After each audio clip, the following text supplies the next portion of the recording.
Hello, my name is Christine Webber. Some of you may have seen my video podcast before on the subject of positive ageing. They're normally shot here, but the difference is that I normally have a lovely cameraman called Sean with 2 cameras, lighting, a bit of editing to take out my ers and ums, and of course I don't have any of that because I'm in lockdown like the rest of you. But I thought it might be interesting to use this time to maintain contact. And I thought in future I might take one different topic per session, something that might be of particular relevance to you at this period of crisis. And I'd be very pleased to hear from you via my website, which is just christinewebber.com, if there is something you'd like me to look at specially.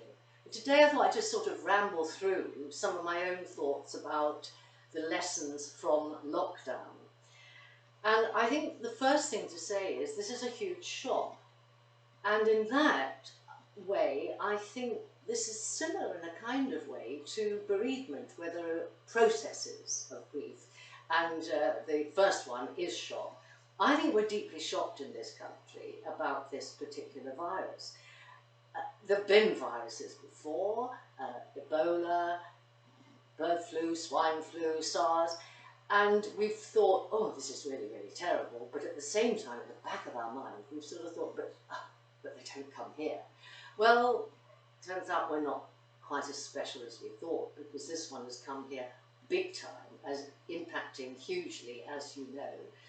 And I think that has been a shock to us, because we feel much more vulnerable as a consequence. So here we are.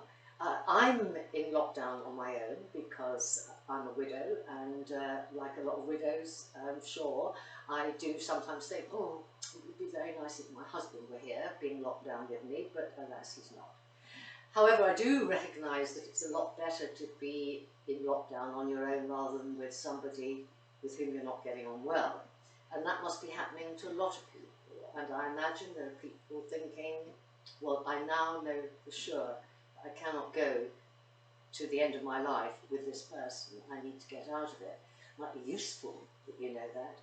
On the other hand, it might be feeling very painful for you and be very difficult in present circumstances, and I do sympathise. And there are loads of people who are in a family lockdown or just with a loving partner, so much of that is good, but they crave some solitude sometimes because we're more used to having time to ourselves. And I think in those situations, people just need to try and carve out a little bit of time for themselves, go for a walk on your own, or have a long bath, read a book. We do need a bit of thinking time, and we don't have to be upbeat and positive all the time. And on that theme, I would say, it is okay to feel anxious. There is an undercurrent of anxiety about this. We don't know what's going to happen. We don't have to be brave all the time. If you have a wobbly day, please don't think that you're alone, because you most certainly are not. When we're anxious, we tend to sometimes get what I call racing thoughts, and they can be particularly prevalent at night and annoying at night. My tactic for dealing with these, because I get these from time to time, is if it happens at night in particular, get up, don't just lie there. Get up, have a glass of hot milk, do something very simple. Read something that will make me laugh, or if you're good with your hands, which unfortunately I'm not, you might want to do a bit of crocheting, or you might be making masks for the local hospital, whatever you're doing. Do something that is not going to tax you. Do not go onto a screen and check up on the news or anything like that. That will not help your racing thoughts one bit. But if you divert your brain from the loop it was going around in, you'll probably be able to go back to bed and sleep. But sleep patterns are being disrupted in this period, and that again is very like a process of bereavement. So I'm feeling a lot of positives about this. Obviously there are huge negatives, not least the huge amount of people who are dying who really should not be. But I think it's helpful to list the positives. Mine include I'm playing the piano better, I'm having time to properly edit the novel I'm writing, which is all about midlife people, written by a more than midlife person. But I'm able to give it some time and not feel guilty about that. I'm cooking more.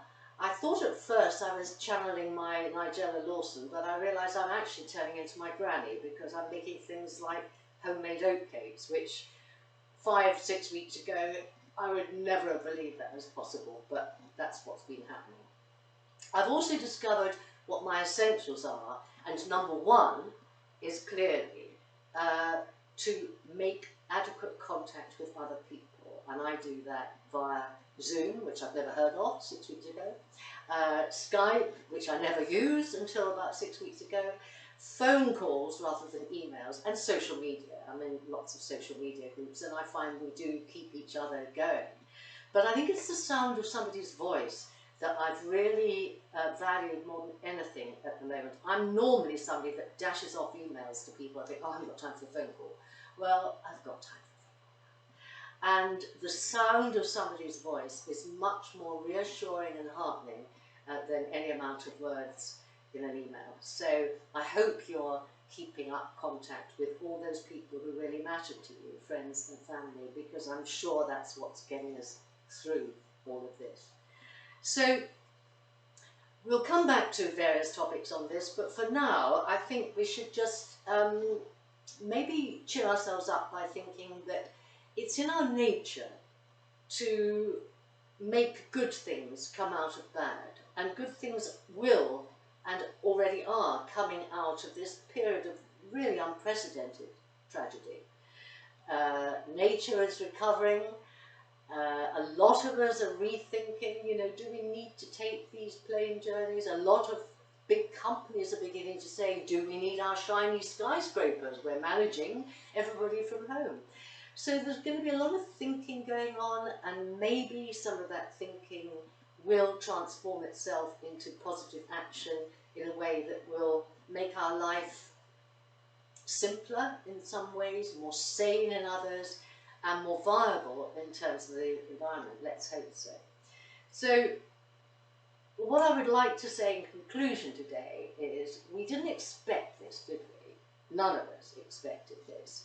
And yet we are adapting to it. So I think we should give ourselves a pat on the back and say, well, really, we're doing very well.